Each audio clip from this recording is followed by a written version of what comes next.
इस्लाम के इतिहास में अगर सबसे बहादुर, सबसे न्यायप्रिय और सबसे ज्ञानी व्यक्तित्व की बात की जाए तो इमाम अली अलैहिस्सलाम का नाम सबसे ऊपर आता है। वे न केवल पैगंबर हजरत मोहम्मद सल्लल्लाहु अलैहि वसल्लम के चचेरे भाई और दामाद थे, बल्कि पहले इमाम और चौथे खलीफा भी थे। जन्म और शुरुआती जीवन। इमाम अली अलैहिस्सलाम का जन्म 13 रजब 600 ईस्वी को काबा में हुआ था।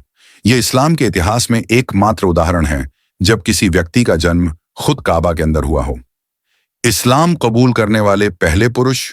जब पैगंबर मोहम्मद सल्लल्लाहु अलैहि वसल्लम ने इस्लाम का पैगाम देना शुरू किया तो इमाम अली अलैहिस्सलाम महज 10 साल के थे, लेकिन वे सबसे पहले इस्लाम कबूल करने वाले पुरुष बने। हिजरत और बहादुरी।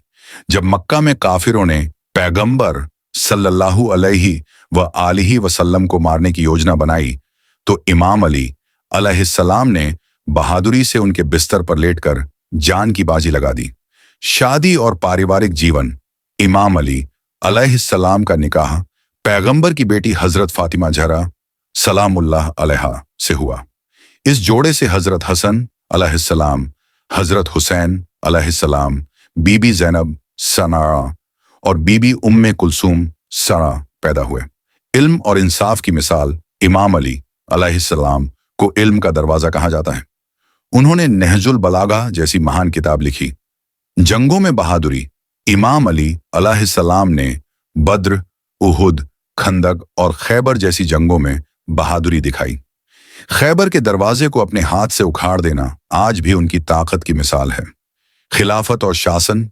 इमाम अली अलैहिस्सलाम को चौथे खलीफा के रूप में स्वीकार किया गया। उनका दौर सच्चे इस्लामी शासन की मिसाल है। शहादत। इमाम अली अलैहिस्सलाम को 21 रमजान को कूफा की मस्जिद में सजदे की हालत में शहीद कर दिया गया।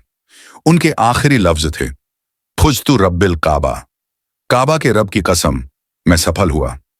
निष्कर्ष। इमाम अली अलैहिस्सलाम की जिंदगी हर मुसलमान और इंसान के लिए एक रोशनी है। उनकी बहादुरी, इल्म, इंसाफ और इबादत की मिसालें आज भी जिंदा हैं। 1. जिस पर तुम राज कर रहे हो वो तुम्हारी रियाया है, न कि तुम्हारा गुलाम।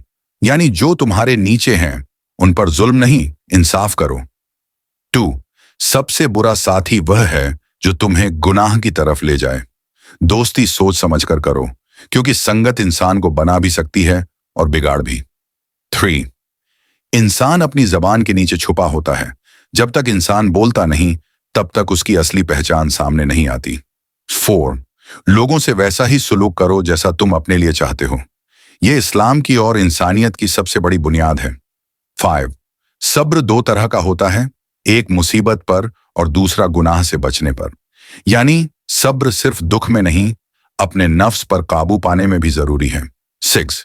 इल्म दौलत से बेहतर है, क्योंकि इल्म तुम्हारी हिफाजत करता है और दौलत को तुम्हें हिफाजत करनी पड़ती है।